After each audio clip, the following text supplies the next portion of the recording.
प्यारे बच्चों नमस्कार। मैं दिनेश शाश्वत आप सभी साथी का स्वागत करता हूं आपके अपने सबसे प्यारे से सेशन में। आप सब लोग जिसका इंतजार कर रहे थे ना, वायरल 100 क्वेश्चन आपको मैं दे रहा हूं। चुपके से देख लेना, अपने सभी साथी के पास भेज भी देना, क्योंकि यहां से क्वेश्चन आपको सीधे बोर्ड एग्जाम में देखने को मिलेगा और very very most important question है। पूरे किताब से और व्याकरण से, प्रतिपूर्ति से, मतलब पूरा निचोड़ के आपको मैं दे रहा हूं 100 क्वेश्चन जो बार बार आपके एग्जाम में पूछा जाता है। और पूरा पेपर के पैटर्न पे सेट किया हूं, जैसे आपको एग्जाम में देखे घबराओ भी ना, पूरा पेपर ऐसे देखने को मिलेगा। यानी पेपर के पैटर्न में रहेगा तो आपको एक अलग कॉन्फिडेंस आता है। जैसे आप देख रहे हो, सबसे पहला क्वेश्चन है पीली छतरी वाली। भैया ये कौन सा क्वेश्चन आ गया, पहला ही आप डर गए। पीली छतरी वाली लड़की किसकी कहानी है? सीधे सीधे बताओगे क्या? उदय प्रकाश की है। उसने कहा था कहानी किस वर्ष में रचना, किस वर्ष की रचना है? 1915 की है, ठीक है ना, 1915 की है। प्रश्न संख्या 3, जयप्रकाश नारायण ने छात्र आंदोलन का नेतृत्व कब किया था? 1974 में किया था। और उसके बाद मेरे प्यारे बच्चों, रोज शीर्षक कहानी के लेखक कौन है? सच्चिदानंद हीरानंद वात्स्यायन अज्ञेय जी है। क्या? सच्चिदानंद हीरानंद वात्स्यायन अज्ञेय जी हैं। और रोज कहानी में नायिका कौन है? मालती हैं। नायक कौन है? इनके पति महेश्वर हैं। और मालती के पति का नाम आपको अभी भी बताया, क्या? महेश्वर है। भैया आपको पता होना चाहिए। मोहन राकेश की कृति कौन सी है? आषाढ़ का एक दिन। क्या? आषाढ़ का एक दिन। एक लेख और एक पत्र के लेखक कौन होंगे? तो आप लोग को पता होना चाहिए भैया, भगत सिंह है। और धांगड़ों की 18वीं शताब्दी के अंत में किस कार्य के लिए उनको लाया गया था? तो नील की खेती के लिए लाया गया था। किसके लिए? नील की खेती के लिए लाया गया था। सिपाही की मां शीर्षक एकांकी की मुन्नी, एकांकी की जो चैप्टर है उसमें मुन्नी की अवस्था कितनी है? तो भैया वो आपको पता होना चाहिए, 14 वर्ष है। कितना है? 14 वर्ष है। रिकंस्ट्रक्शन ऑफ इंडियन पॉलिटी नामक पुस्तक किसने लिखा है? तो जयप्रकाश नारायण जी ने लिखा है। और उसके बाद अगर बात करूं, रामलला नेहचो किसकी रचना है? तुलसीदास जी की है। उसने कहा था कहानी के कहानीकार कौन है? चंद्रधर शर्मा गुलेरी जी हैं। क्या? चंद्रधर शर्मा गुलेरी जी हैं। प्रश्न संख्या 14 है, सिपाही की मां शीर्षक पाठ की साहित्य विधा क्या है? तो आप लोग को पता होना चाहिए, एकांकी है। क्या? एकांकी है। नामवर सिंह द्वारा लिखित प्रगीति और समाज की विधा क्या है? आप लोग को पता होना चाहिए मेरे प्यारे बच्चों, निबंध है। ये सब प्रश्न याद करके जाना, ये सब प्रश्न पूछे जाते हैं आपके एग्जाम में बार बार, ठीक है ना। ओम प्रकाश वाल्मीकि की रचना जो है आप सभी लोग जानते होंगे मेरे प्यारे बच्चों, जूठन है। क्या? जूठन है, जो कि एक आत्मकथा है। अष्टयाम किसकी रचना है? ABC नाभादास, आपको मैं ट्रिक भी बताया हूं, नाभादास की है। बिखरे मोती किसकी है? सुभद्रा कुमारी चौहान की है। ये सब प्रश्न बहुत इंपॉर्टेंट हैं। ज्ञानपीठ पुरस्कार से सम्मानित रचना कौन है? उर्वशी है, जो कि जो है रामधारी सिंह दिनकर ज्ञानपीठ पुरस्कार पाए इस पर। जूठन एक क्या है? जूठन एक आत्मकथा है मेरे प्यारे बच्चों, याद रखना। अज्ञेय जी के पिताजी का नाम क्या है? Doctor Hiranand Shastri. Option number C बिल्कुल सही जवाब हो जाएगा। अब उसके बाद हम सब लोग प्रश्न संख्या आते हैं 22 पर। और 22 कह रहा है, गंडक नदी की चर्चा किस शीर्षक पाठ में की गई है? तो आपको पता होना चाहिए, ओ सदा नीरा में किया गया। किसमें? ओ सदा नीरा में किया गया है। किसमें किया गया है? ओ सदा नीरा में किया गया है। प्रश्न संख्या 23 है, सदियों का संताप शीर्षक कृति किसकी है? सदियों का संताप ओम प्रकाश वाल्मीकि की है भैया। कुछ और कविताएं शमशेर बहादुर सिंह का है। दलित साहित्य का सौंदर्य शास्त्र नामक आलोचना पुस्तक किसकी है? तो भी ओम प्रकाश वाल्मीकि साहब की है। किसकी है? ओम प्रकाश वाल्मीकि साहब की है। तिरिक्ष कहानी के कहानीकार कौन है? तो आपको पता होना चाहिए, उदय प्रकाश जी हैं। जायसी किस शाखा के प्रमुख कवि हैं? प्रेम मार्गी। ध्यान देना, जायसी क्या? प्रेम मार्गी है, ठीक है। इनमें प्रेम का पीर कवि किसे कहा जाता है? जायसी साहब को ही कहा जाता है। किसको? जायसी को ही कहा जाता है। कड़बक किनकी रचना है? कड़बक मलिक मोहम्मद जायसी की रचना है। क्या? मलिक मोहम्मद जायसी की रचना है। जायसी की रचना इनमें से कौन सा? रिपीट हो गया है, कड़बक है। जायसी किस भाषा के कवि हैं? तो आपको पता होना चाहिए, अवधी भाषा के हैं। क्या? अवधी भाषा के हैं, ठीक है ना, क्योंकि ठेठ अवधी भाषा में लिखा गया हिंदी का पहला महाकाव्य इनका क्या है? पद्मावत है। आप सबको पता होना चाहिए, ठीक है ना, अवधी भाषा के हैं। और उसके बाद में भगवान श्री कृष्ण किस कवि के पूज्य थे? तो सूरदास के पूज्य है। किसके? सूरदास के। सूरसागर के कवि कौन है? तो आप सभी लोग को पता होना चाहिए, सूरसागर के कवि सूरदास जी है। छप्पय ABC नाभादास, छप्पय के कवि कौन है? तो आप सभी लोग को पता होना चाहिए, नाभादास। ऑप्शन में कहीं दिख रहे हैं क्या? ऑप्शन और आगे बढ़ते हैं, और आगे बढ़ते हैं, और ऑप्शन मिल गया डी। क्या? ऑप्शन मिल गया क्या? डी, ठीक है, याद रखिएगा, नाभादास, ठीक है ना। उसके बाद में चित्ररेखा किस कवि की रचना है? चित्ररेखा जो है जायसी साहब की है। नाभादास के दीक्षा गुरु कौन है? तो नाभादास के दीक्षा गुरु स्वामी अग्रदास हैं। तुमुल कोलाहल कलह में किसकी रचना है? तो जयशंकर प्रसाद की है, जो कि एक कामायनी महाकाव्य से लिया गया है।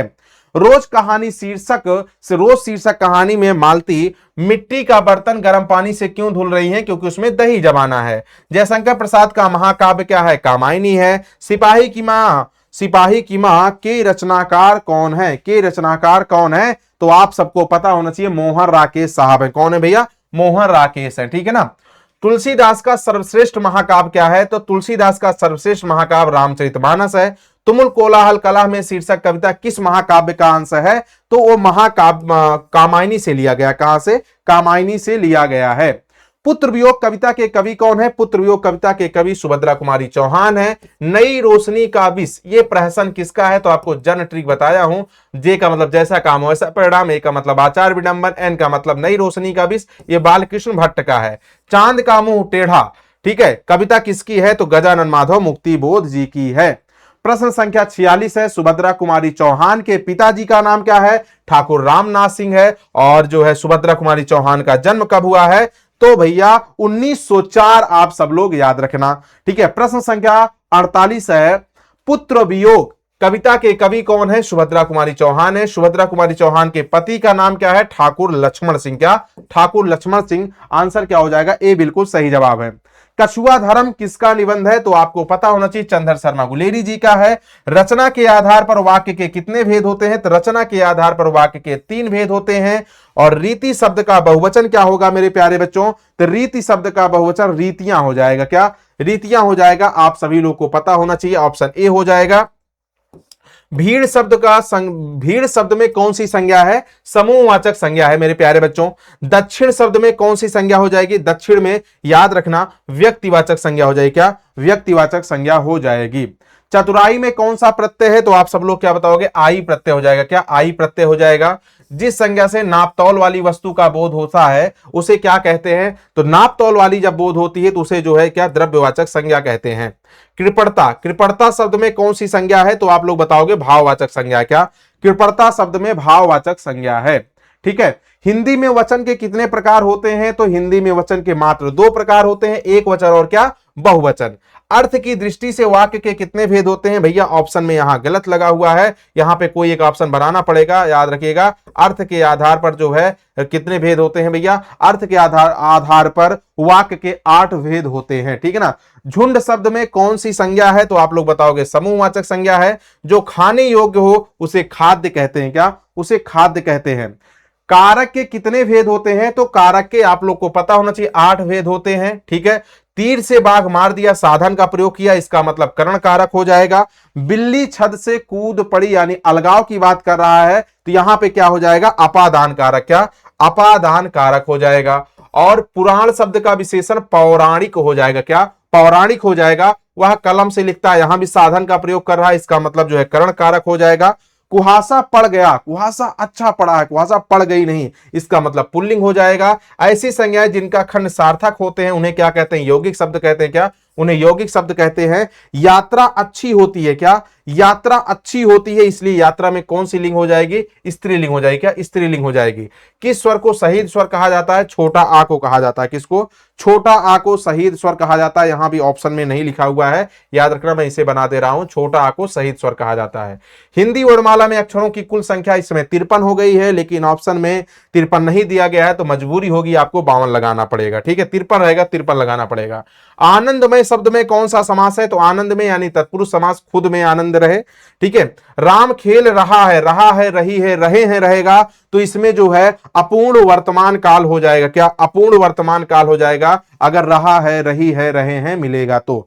निम्न में से कौन सा शब्द शुद्ध है पूछा जा रहा है? संन्यास गलत है, क्योंकि संन्यास ऐसे लिखा जाता है, याद रखिएगा। उसके बाद अंतर्धान भी गलत है, क्योंकि अंतर्धान ऐसे लिखा जाता है, ये भी गलत है। और निरोग भी गलत है, क्योंकि निरोग ऐसे सही होता है। ऑप्शन मात्र एक सही है, आशीर्वाद। ऑप्शन क्या हो जाएगा? ए बिल्कुल सही जवाब हो जाएगा। कहा जा सकता है, इसमें जो है क्या? क्रियापद बंध है। क्या? क्रियापद बंध है। आकाश पाताल एक करने का मतलब क्या होता है? कठिन परिश्रम करना। क्या? कठिन परिश्रम करना। संवत में कौन सी संधि विच्छेद हो जाएगी? समधनवत होगा। क्या? समधनवत होगा। ऑप्शन देख रहे हैं? देखिए समधनवत होगा, लेकिन थोड़ा सा मिस्टेक है, यहां जो देखो ता पे हलंत लगा ना, तो यहां भी ता पे हलंत रहेगा, तो ये क्या हो जाएगा? समधनवत हो जाएगा, ठीक है। वर्ण के आधार पर संधि के कितने भेद होते हैं? अगर वर्ण के आधार पर पूछेगा तो भी, वैसे भी पूछेगा तो भी संधि के 3 भेद होते हैं, और जो है स्वर संधि के 5 भेद होते हैं। उल्टी गंगा बहाने का मतलब विपरीत कार्य करना। शिकार होना का मतलब क्या होता है? मारा जाना। क्या शिकार होना का मतलब क्या होता है भैया? मारा जाना। और 9 2 11 होने का मतलब भाग जाना। क्या 9 2 11 होने का मतलब क्या हो जाएगा? भाग जाना। कौन आता है इसमें? कौन सा सर्वनाम है? प्रश्नवाचक। क्या कौन आता है? प्रश्नवाचक सर्वनाम। यह मेरा छोटा भाई सौरभ है। इसमें क्या कर रहा है? निश्चित बात कर रहा है। क्या निश्चयवाचक होगा, संबंध नहीं होगा, बिल्कुल याद रखना, संबंध मत लगा देना। आलस्य शब्द का विशेषण क्या हो जाएगा? आलसी हो जाएगा। आंसर क्या हो जाएगा? डी बिल्कुल सही जवाब हो जाएगा। 94 है, यह नया घर है। नया शब्द हमेशा ध्यान है, नया पुराना ऐसा हमेशा किस में आता है? विशेषण में आता है। आत्मा शब्द का विशेषण क्या हो जाएगा? आत्मी हो जाएगा। संधि के कितने भेद? देखो यहां पूछा है, तो संधि के क्या भेद हो जाएंगे? संधि के 3 भेद हो जाएंगे। कितने? 3 भेद हो जाएंगे, याद रखना। निम्नलिखित में से कौन सा शब्द विसर्ग संधि का उदाहरण है? विसर्ग संधि का तो दु धन कर यही है, क्योंकि पम धन चन ये जो है क्या है? पम धन चम, ये जो है क्या है? व्यंजन संधि है इसमें। ठीक है। अहम धनकार, इसमें भी व्यंजन संधि है। क्या अहम धनकार, इसमें भी व्यंजन संधि है। और उसके बाद में जगत धन ईस, क्या जगत धन ईस, इसमें भी क्या है? व्यंजन संधि है। आप सब लोग याद रखना। यानी ये जो है ये क्यों हो जाएगा? इसमें दुह धन कर हो जाएगा, ये विसर्ग संधि का उदाहरण है, तो ऑप्शन ए हो जाएगा। निम्नलिखित में से कौन सा यण संधि का उदाहरण है? यही हो जाएगा। क्या यदि धन अपि हो जाएगा। यहां पर जो है क्या हो जाएगा भैया? यही उदाहरण है, क्योंकि विद्या धनर्थी, ये जो है क्या हो जाएगा? इसमें दीर्घ स्वर संधि है। क्या दीर्घ स्वर संधि ये हो नहीं सकता। इसमें जो है आयादी स्वर संधि है। चे धन अन, ये भी नहीं हो सकता। देव धन ऋषि गुण संधि है, ये भी नहीं हो सकता। ठीक है ना, ये भी नहीं हो सकता। तो ऑप्शन मैंने क्या बताया? ऑप्शन ए हो जाएगा। ठीक है ना। परलोक में क्या उपसर्ग हो जाएगा? पर हो जाएगा। क्या पर हो जाएगा। उसके बाद अनल शब्द का पर्यायवाची क्या? आग हो जाएगा। ठीक है ना। तो आप सभी लोग, मेरे प्यारे बच्चों, सभी लोग बताना कि आप सब लोग कितना सही किए, इसमें कितना सही किए। और आप सबको मैं बता दूं, आप सबको पूरा तैयार करके जाना है। क्या 100 में कितना सही किए एक बार बता देना, और कमेंट जरूर कर देना। और क्या आप सब लोग यहां तक तैयारी कर चुके हो? सभी लोग शेयर कर देना। ये वीडियो आपके लिए बहुत इंपॉर्टेंट होगी। सभी लोग को मैं बता रहा हूं, पूरे किताब का निचोड़ इसमें मैं दिया हूं। इसको शेयर ज्यादा से ज्यादा करना, और एग्जाम के पहले तो जरूर आपको देख के जाना है। क्या जरूर देख के जाना है। ठीक है। तो आप सभी लोग के मैं कमेंट की प्रतीक्षा करूंगा, इसे शेयर कर देना। और आप सब लोग का ये बहुत प्यारा सा चैनल है, जितने नए विद्यार्थी हो सभी लोग इसको सब्सक्राइब भी आप लोग कर लो, क्योंकि इसमें दमदार कंटेंट आप सबके लिए मैं लेके आता रहूंगा। ठीक है। Thank you so much. अपना ख्याल रखना। Bye bye, take care. फिर मिलता हूं नेक्स्ट टाइम। मैं अपनी वाणी को मां सरस्वती के चरणों में समर्पित करते हुए आज के लिए इतना ही। आप सभी को बहुत बहुत धन्यवाद मेरे प्यारे बच्चों। ठीक है ना। खूब स्वस्थ रहो, खूब मस्त रहो। आप सभी को एग्जाम की ढेर सारी अग्रिम शुभकामनाएं।